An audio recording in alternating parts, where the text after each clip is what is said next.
Hi, how's it going? My name is Dutch Hedrick, and I'm of Rube's Good Brain Coffee. We're in Kittrell, North Carolina. And first off, I want to say I'm sorry for the extended break. We had some things to take care of, and hopefully they're in our rear view mirror. So at this point, hopefully we're going to have more of a regular video schedule. And with that being said, today I just want to talk about rate of rise to all you roasters out there, particularly how to manage rate of rise. And this is just something that I've had some questions on, so I just wanted to make a video because it might be something that's easier just to do in a video than rather type out into a comment section.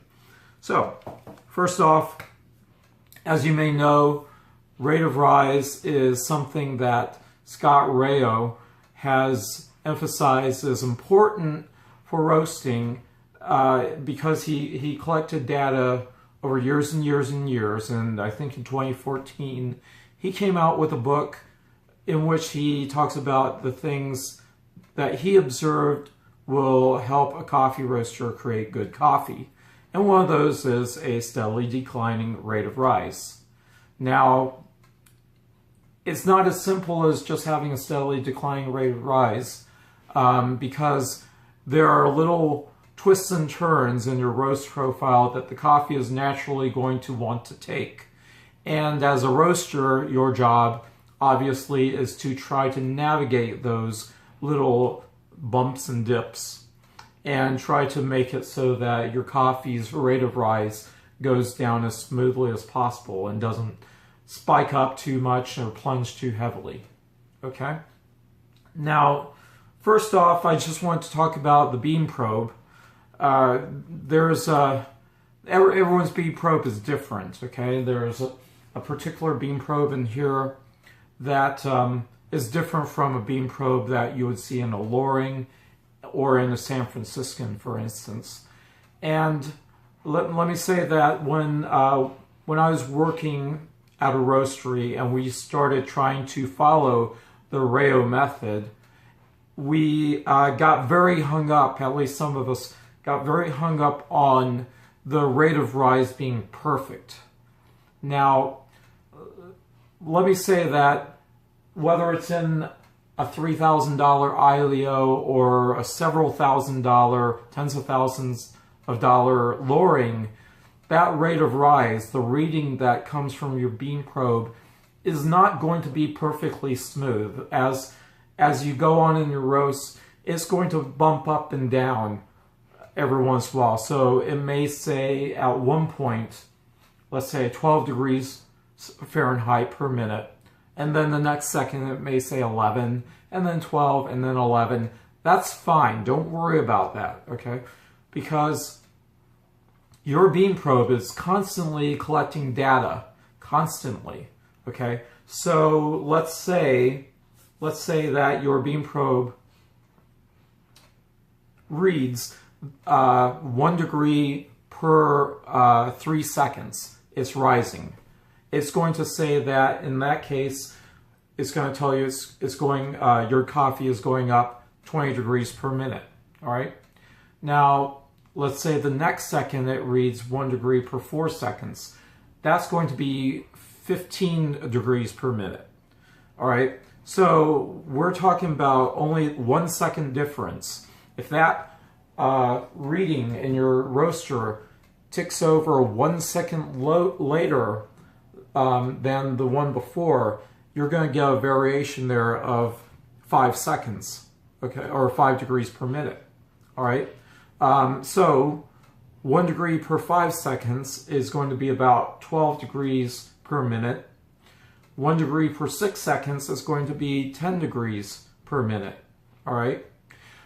Now, sometimes it's going to read one, sometimes the other. Now, the rate of rise in your roaster is going to be a little more precise than that. It's going to be, let's say, 1 degree per 3.2 seconds or 3.5 seconds. It's a lot more precise than what I was just telling you. But that doesn't change that from moment to moment, you're going to get some fluctuations. And that doesn't mean that your rate of rise is necessarily going haywire. It's just your beam probe is just reading slightly different readings from moment to moment. All right. Hopefully I made that clear. I noticed this in particular when I was roasting on the San Franciscan that we had, and we didn't have any profiling software on that because that roaster was literally one that we had since the early 90s or the mid 90s, in fact. So everything was manual. And when we start roasting using the Rayo method with the San Franciscan, I started taking a stopwatch, a sports stopwatch, and I would time every time the beam temperature went up by 1 degree, I would click lap, and I would look at how many seconds went by from the time before to the time when it was on the previous degree to the time when it went to the next degree. And like I said, sometimes it might be 3 seconds, sometimes it might be 4 seconds. Now, because there was, whether it ticked up, a lot of it depends on, imagine you have a plume, right? And it hits a triangle, and it hits perfectly in the middle. Sometimes it's going to go on this side, sometimes it's going to go down on this side. So a lot of times your beam probe is reading that way. So whether it goes on this side or that side, it all depends on the precise moment that's happening. So rather than do it every degree to get more accurate readings, I start going stopping the stopwatch every 2 degrees. Okay, and the reason why that is because if it was, for instance, going up 2 degrees every 7 seconds, then that would be 17.5 degrees per minute. If it was going up 2 degrees every 8 seconds, that would be 15 degrees per minute. Okay, so that's a wide range there between if it goes up 2 degrees per 7 seconds and 2 degrees per 8 seconds. All right, so my way of just keeping track of it from moment to moment showed me just how variable it can be from moment to moment. And you can really drive yourself insane if you get to the point where you're stressing on trying to figure out every second whether it's going up or down. So forget all that, okay? And here's what I want to tell you. Scott Rayo, I remember years ago in one of his articles, said that you want to go from, essentially, you want to record your temperatures every 15 seconds, okay? And that was actually more frequent than what people were doing before. What people were doing before was they would record what the temperature was every minute or so. And when people start worrying about rate of rise, I guess they start recording it every 30 seconds. And Scott Rayo was saying, well, that may not be often enough, because if you have a plunge or an acceleration in your rate of rise, then you need to do something about it within 15 seconds of that happening. All right? So, with that being said, you want to check out, first of all, when you're looking at your rate of rise, like I said, it's going to go up and down, up and down, up and down, but the general trend should be down steadily, not plateauing, just down steadily. Now, let's say it goes up. Well, it just might be part of the natural up and down. What if it goes up and goes down, but up again more? Maybe it's an anomaly. Goes back down, goes up again, as much.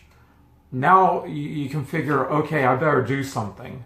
So at that point, generally I will adjust my burner, and with the Aillio, I will actually, if it's something I want to do something more drastic, I will adjust my burner and adjust my fan. So if it's starting to go up, I might hit my burner down and my fan up.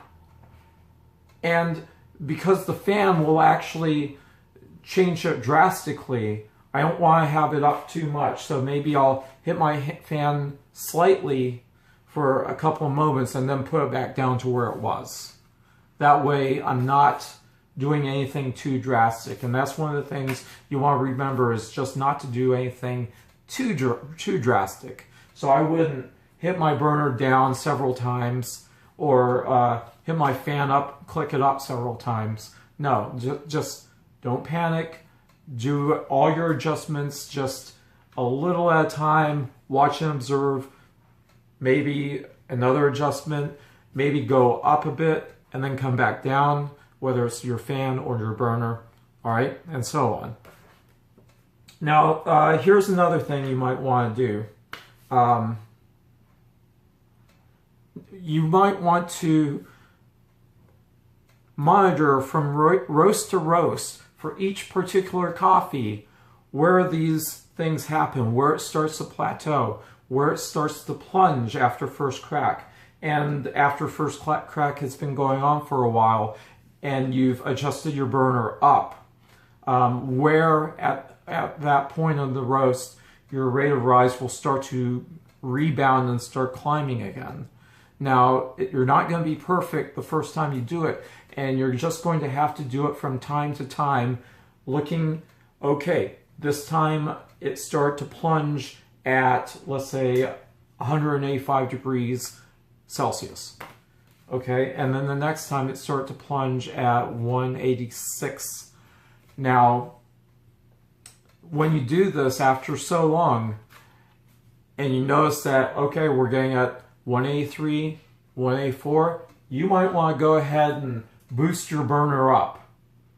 All right, and where you normally end up at when you click it. A lot of times I will normally end up at my power setting as 8 or 9, and I'll just leave it there. When I was roasting on the Loring and it would start to plunge, a lot of times we would go from having the burner pretty low, and then as I knew that plunge was about to happen, I would shoot it all the way up to 100% and just leave it there, okay? And like I said, same thing when it starts to rebound. At a certain point, you're going to notice, oh, okay, it rebounded at, let's say, 191 degrees Celsius or 192. Keep that down. Write it down on a database. Write it down on a note card or something like that. Have a note card, for instance, for each coffee you do. So, for instance, if I'm doing Honduras Marcala, I might want to write down, okay, last roast, 191. And what I used to do was I would write an up arrow, for that's when it would start to spike back up. So if I write 191 up, oh, next time, right underneath, the next time you roast it, 192 up. And after a while, you're going to notice a pattern. And you're going to know, okay, 185, that's when it plunges. 184, I boost the burner all the way up. And then I let it go. And then, as I noticed on the previous roast, 194, that's when it started to rebound. So when I get to 193, I want to pull the burner right back down, anticipating where it has started to flick the times before, as Ray would call it. So that's really about all there is to it. If you have any questions, please let me know. I know that sometimes these things can be a little hard to communicate, and if I'm having a one-on-one conversation with someone about it, it's a lot easier because there's instant feedback. When I'm talking to a camera like this and you guys are out there and I don't really know what your questions are, it's a lot harder to know what you guys might be thinking. So, in short, write anything down in the comments, and that's about it. And we can have a dialogue. We can continue the dialogue, as they say. So in the meantime, happy roasting, happy brewing, and happy sipping. And I look forward to talking to you guys again soon. Thank you.